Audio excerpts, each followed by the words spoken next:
तो मैं ये कह रहा था कि जैसे कृष्ण ने गीता में क्या कहा है, कृष्ण ने गीता में कहा है कि यदा यदा हि धर्मस्य ग्लानिर्भवति भारत अभ्युत्थानम धर्मस्य तदात्मानं सृजाम्यहम्। कि जब जब धर्म की हानि होती है तब तब मैं पृथ्वी पे आऊंगा, जब जब होगी। मतलब उस समय आप ये अनुमान लगाओ कि एक आदमी जो मनुष्य शरीर में है, उसकी चेतना का स्तर क्या रहा होगा।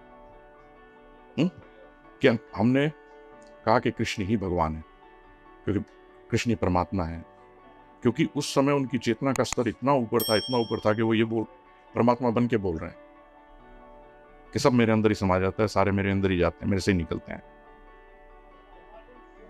एक व्यक्ति मानव जीवन में इतनी बड़ी बात कह दे और फिर कहे कि यदा यदा ही धर्मस्य, कि जब जब इस पृथ्वी पर धर्म की हानि होगी, धर्म की ग्लानि होगी, तब तब मैं दोबारा आऊंगा और धर्म की स्थापना करूंगा। यही बोला ना। तो मैं सोचता हूं कभी कभी कि कौन से धर्म की बात कर रहे थे कृष्ण वहां पे तो कोई धर्म ही नहीं था, वहां तो एक ही धर्म था, सब ताऊ चाचे के बच्चे तो थे। तो ये तो नहीं था कि इस धर्म की स्थापना करनी है। किस धर्म की बात कर रहे हो?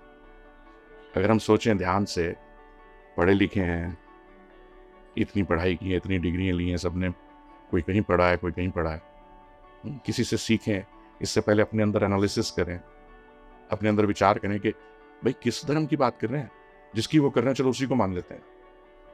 तो बात कर रहे हैं आत्मा के धर्म की, जो यहाँ पे बाहर एक चार्ट लगाया है, और सब मेरा अपना अनुभव है। मतलब आपने कभी पहले कहीं नहीं देखा होगा, सब अपना अनुभव है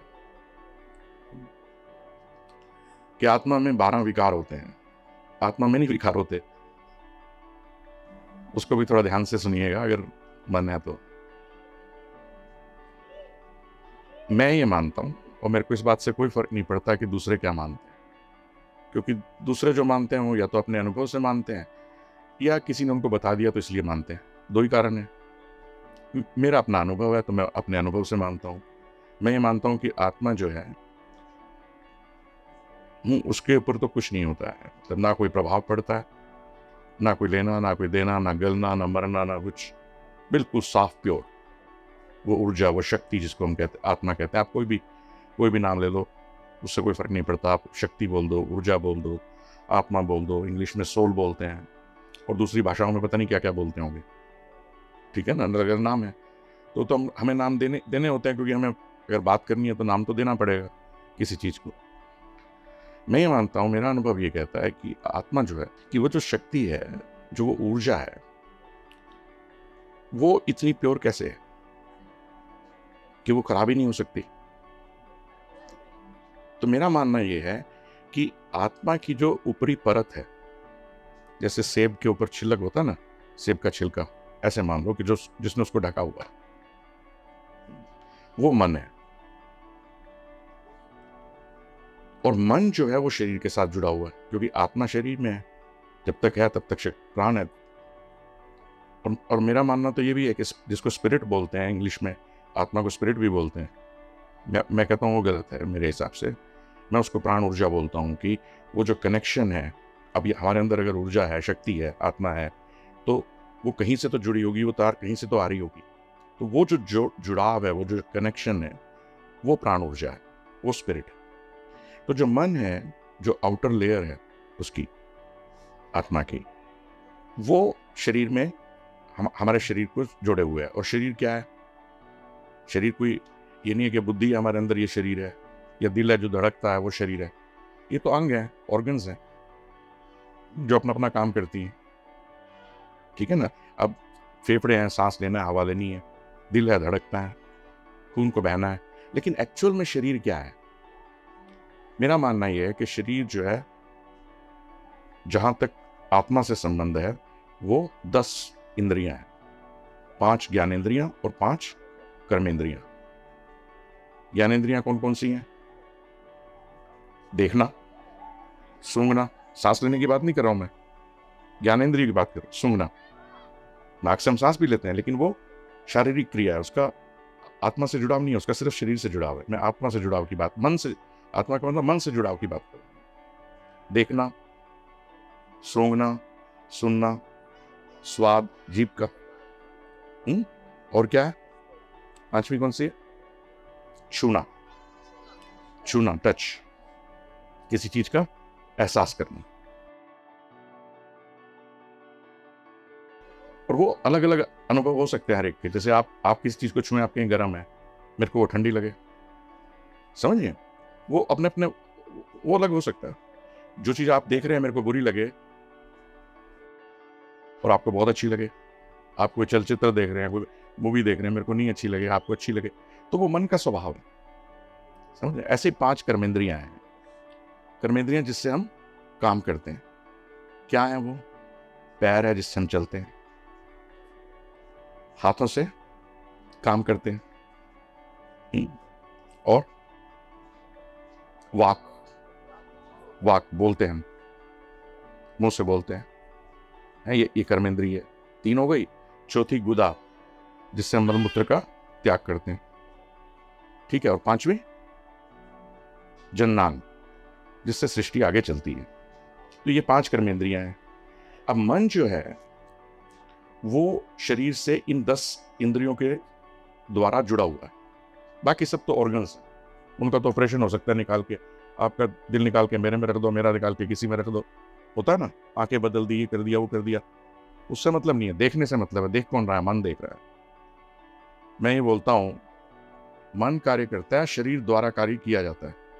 आपका मन किया कि यहां बैठना है, आपने शरीर को बोला, शरीर यहां बैठ गया, ठीक है ना। आपने तो मन कार्यकर्ता मन है। अब मन जो है अगर इंद्रियों की तरफ खींचा हुआ, 10 इंद्रियों की तरफ, तो मन के ऊपर छापें पड़ती हैं, मन के ऊपर इंप्रेशंस पड़ते हैं, संस्कार पड़ते हैं। और इसी तरह से हमारे जो विचार चलते रहते हैं सारा दिन, उनका आना जाना चलता रहता है। तो जो ध्यान की विधि मैं कहता हूं वो ये है कि मन को केंद्रित कैसे करें। परमात्मा से कोई लेना देना नहीं है इस बात का।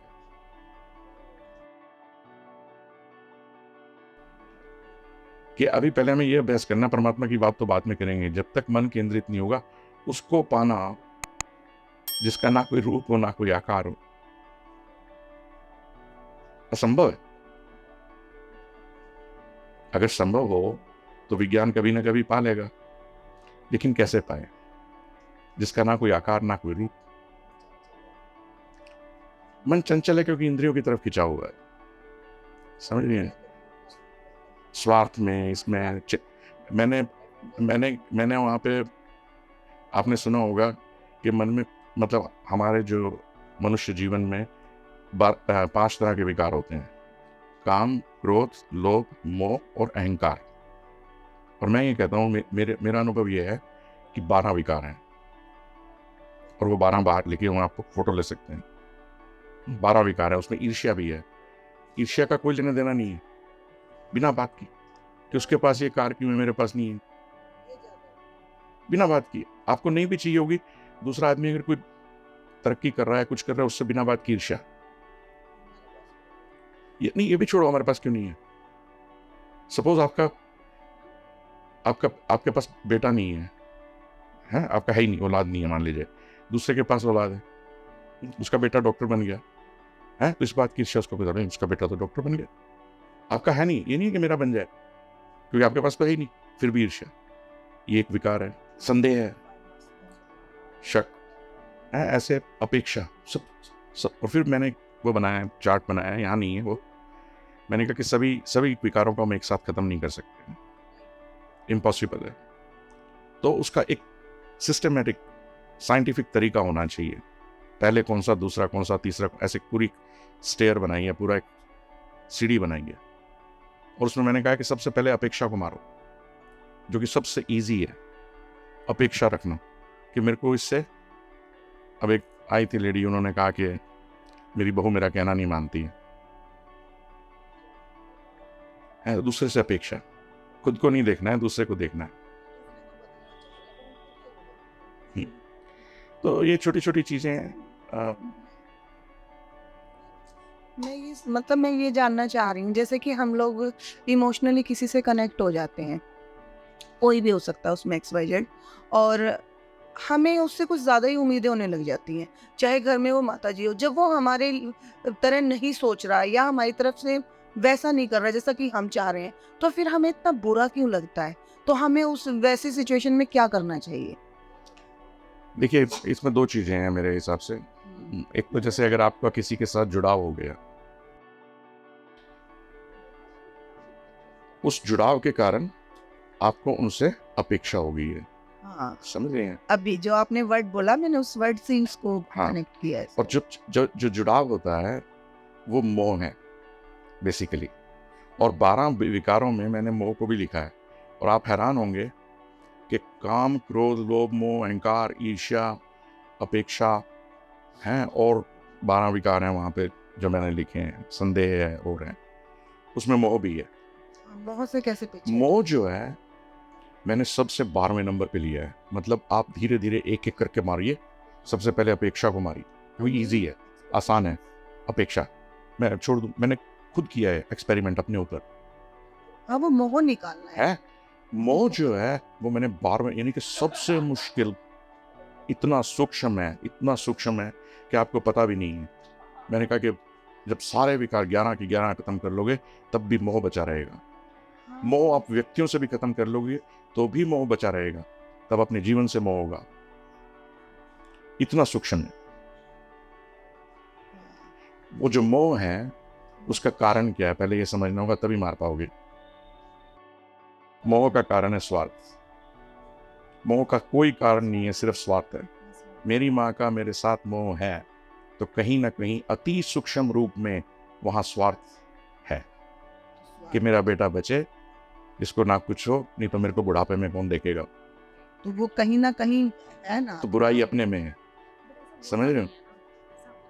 पर मैं वो उस मोह से, उस इमोशन से कैसे डिस्कनेक्ट किया जाए? तभी तो कहा है कि 11 के बाद 12वें पे काम करना है। अब मेरा एक वीडियो है, आप ये सोशल मीडिया है, यहाँ आप स्कैन कर सकते हैं, इसमें सारे सोशल मीडिया है हमारा। एक वीडियो देखना है, हिंदी में भी है, इंग्लिश में भी है। उसका हिंदी में नाम है मृत्यु से डर क्यों। तो जो लास्ट स्टेज है कि सबसे मोह छोड़ दिया, बेटे से भी छोड़ दिया, पत्नी से भी छोड़ दिया। और फिर खुद के जीवन हाँ? से भी छोड़ा। क्योंकि हमारा मेरा जो मानना है और जिस उद्देश्य से मैं काम कर रहा हूँ, वो ये है कि निस्वार्थ भाव नहीं होगा। जब जीवन में कुछ भी करो, कुछ भी, उसमें इतना सा भी, अति सूक्ष्म भी स्वार्थ भाव ना हो। तो वो चीज़ सही हो जाएगी। वो जब आएगी, तब आपका कनेक्शन जुड़ना शुरू होगा। लंबी यात्रा है, लंबी यात्रा है। बुद्ध ने 12 साल तक तपस्या की। और देखो, मैं तो पढ़ा लिखा हूँ, बहुत सारी यूनिवर्सिटियों में पढ़ाया है, इंटरनेशनल यूनिवर्सिटीज़ में, वर्ल्ड की टॉप यूनिवर्सिटीज़ के अंदर। तो मैं तो लॉजिकल बात कर रहा हूँ, कोई धार्मिक या मतलब उस तरह की बात। मैं तो कह रहा हूँ अपने ऊपर काम करना है। हम सुबह शाम माला जपते हैं, भगवान का नाम कर लेते हैं, आरतियाँ करते हैं। अंधा बहरा है क्या वो? हर रोज एक ही चीज़ सुना रहे हो उसको।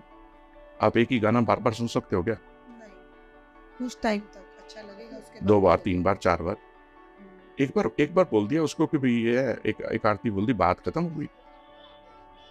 बार बार बार वो लाइक जैसे कि एक जोक पर हम बार-बार नहीं हँस सकते। एक ही चुटकुला आपको सुनाता है कोई, एक बार हंस लोगे, दूसरी बार हंस लोगे, फिर नहीं हँस पाओगे। तो दुःख का भी वैसे ही है कि मतलब वो भी ये तो थोड़ा ना सा कम होता खुद को चला समझना जो है वो जरूरी है।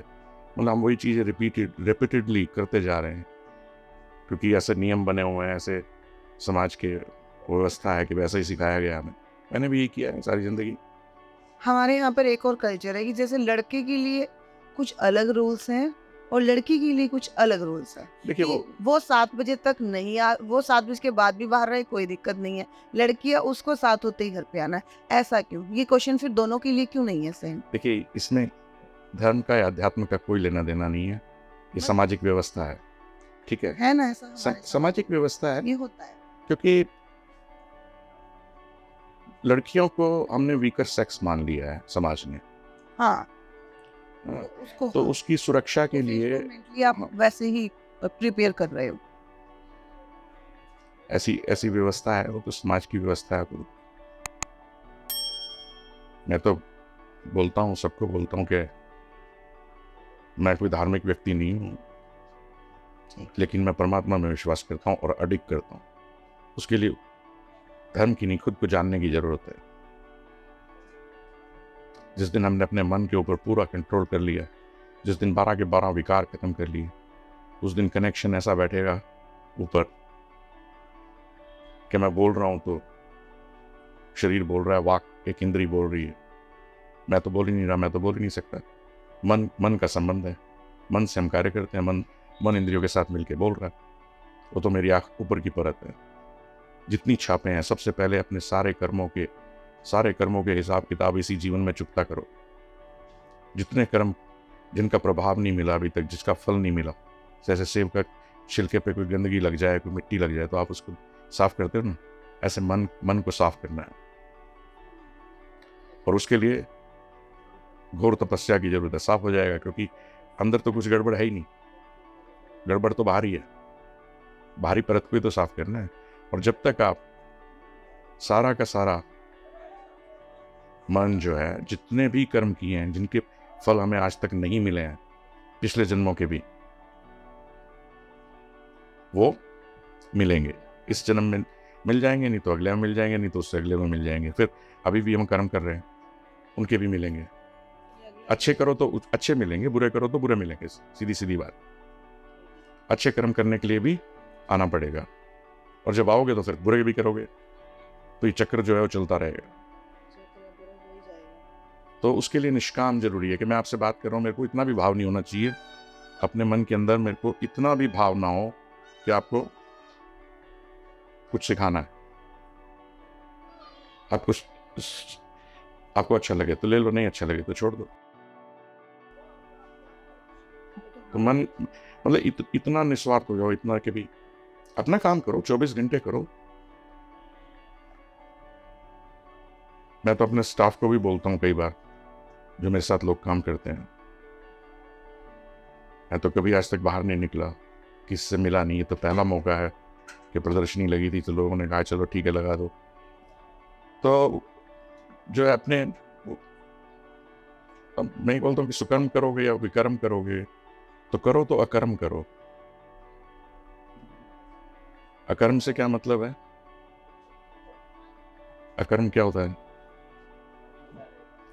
अकर्म का मतलब होता है वो कर्म जो कर्म भी ना हो। अच्छा कर्म करोगे तो फल मिलेगा, बुरा करोगे तो फल मिलेगा। तो ऐसा कर्म करो जो कर्म ना हो। हम जीवन में हम कर्म तो करेंगे, हम खाएंगे भी, हम चलेंगे भी, हम सोचेंगे भी, सोचना भी कर्म है। तो अकर्म से मतलब है जो कर्म ना हो। ऐसा कर्म जिसका कि आपके ऊपर कोई प्रभाव ना हो, आपको कोई फल ना मिले, जिसके लिए आपको दोबारा जन्म ना लेना पड़े, वो अकर्म, यानी कि निष्काम कर्म, निस्वार्थ, कतई निस्वार्थ। उसका एक उदाहरण देता हूं मैं आपको छोटा सा। मेरा एक रेडियो में इंटरव्यू हुआ था ऑस्ट्रेलिया में, तो वहां दिया था मैंने। किसी ने पूछा ऐसे ही कि भी ऐसा कैसे हो सकता है कि कोई कर्म जो है वो कर्म भी ना हो, कर्म के बंधन से भी मुक्त हो। कि जो कर्म करोगे वो कर्म तो होगा, अच्छा होगा या बुरा होगा। ऐसा कौन सा कर्म है कि कर्म ही ना हो? तो वो बात ध्यान में आ गई मेरे को अभी। तो कि जैसे एक आदमी जा रहा है, आप चल रहे हो, आपके आगे वो चल रहा है, वो आगे चल रहा था, रुमाल गिर गया नीचे, उसने रुमाल को उठाया, पीछे वाले आदमी ने, मतलब मैंने रुमाल को उठाया, सपोज मैं पीछे चल रहा था, मैंने रुमाल को उठाया, मैंने आवाज लगाई, भैया आवाज सुनो कि आपका रुमाल गिर गया। उसने रुमाल अपनी जेब में रखा और बिना कुछ बोले चल दिया, आपकी तरफ देखा भी नहीं, लिया। ऐसा होता है। तो फिर आपके मन में भाव आया एकदम से, कमाल का आदमी है, धन्यवाद भी नहीं बोला, थैंक यू भी नहीं बोला एक बार। अब वो सुकर्म हो गया। पहले अकर्म था, क्योंकि आपने इसलिए उठा के तो नहीं दिया कि आपको थैंक यू चाहिए था, आपने इसलिए तो नहीं दिया। लेकिन जब मन में यह भाव आ गया तो वो अच्छा कर्म तो हुआ कि आपने उठा के दिया, लेकिन कर्म बन गया। अगर वो भाव भी ना आए, मतलब मेरे मन में इतना भी भाव ना आए कि आपको बात अच्छी लगे, मेरे मन में इतना भी भाव ना आए कि आप उसको सीखें, मैं अपना काम कर रहा हूं। जागृति, आत्म जागृति से, जब आपको ये पता लगेगा जो हमारा मिशन है, जो मैंने मिशन बनाया जीने का, कि द्विज का मतलब क्या है? द्विज का मतलब है कि वो व्यक्ति जो अपने इसी जीवन में मरने से पहले दोबारा जन्म ले। द्विज का संस्कृत का शब्द है, द्विज तो मेरा बना हुआ तो है नहीं। द्विज का आप अर्थ ढूंढेंगे तो बहुत सारे अर्थ मिलेंगे। एक अर्थ ये भी है कि द्विज वह व्यक्ति है जो मरने से पहले अपने इसी जीवन में दोबारा जन्म ले और बाकी का जीवन अज्ञानता में ना जिए। तो जब आप उस प्रेरणा के साथ जो प्रेरणा है, जिस प्रेरणा के साथ बाकी का जीवन जीना है, जिसको हम मिशन बोलते हैं, मिशन ये है कि हर चीज में जुड़ाव, हर चीज में जुड़ाव, हर चीज इस ब्रह्मांड में, पृथ्वी की बात नहीं कर रहा हूं, इस ब्रह्मांड में जितने तारे, जितने सूर्य, अलग अलग गैलेक्सीज के अंदर अलग अलग सूर्य हैं, हमें तो पता ही नहीं है कि ब्रह्मांड है कितना बड़ा। तभी ये जो शेप बनाई है मैंने, ब्रह्मांड की शेप है ये। 3/4 ब्रह्मांड का तो हमें पता ही नहीं है। तो मेरा मानना यह है कि पूरा का पूरा ब्रह्मांड, जिसके अंदर उसकी एक ऊर्जा है परमात्मा की, वो पूरा का पूरा ब्रह्मांड, वो पूरी की पूरी ऊर्जा, वो परमात्मा है। उसको कैसे देखेंगे, उसको कैसे पाएंगे? उसका एक तरीका है। तो हर चीज में जुड़ा वो प्रेरणा है कि आप, मैं, हर जीव और हर पदार्थ इस पूरे ब्रह्मांड में एक दूसरे से जुड़ा हुआ है। जैसे जैसे प्रैक्टिस करेंगे, सोचना शुरू करेंगे कि वास्तव में तो ऐसा ही है कि हर चीज जुड़ी हुई है। आप हैं, मैं हूं, जुड़े हुए हैं, बहुत सारी चीजों से जुड़े हैं। प्रकाश है हमारे आपके बीच में, जुड़े हुए हैं। आप थोड़ी दूर बैठे हैं, इतना ही फर्क है। आप मेरे साथ आके गले मिल जाइए, छाती से लगा लीजिए, हाँ, जुड़ गए। वो आकाश में जुड़े हुए हैं। आप आकाश को हटा दो, स्पेस को हटा दो हमारे बीच में से। अगर हटा सकते हो तो मैं कहूंगा कि हाँ, आप अलग, मैं अलग। प्रकाश को हटाओ, हवा को हटा दो। जिस हवा में आप सांस छोड़ रहे हैं उसी हवा में मैं सांस ले रहा हूं। जो वो एकीकरण का, कि पूरे ब्रह्मांड में हर चीज एक दूसरे के साथ जुड़ी हुई है, कुछ भी जुदा नहीं है। और ये भी छोड़ो, उस एनर्जी से, उस शक्ति से तो सारी चीज जुड़ी हुई है। पदार्थ भी जुड़ा है, जीव भी जुड़ा है।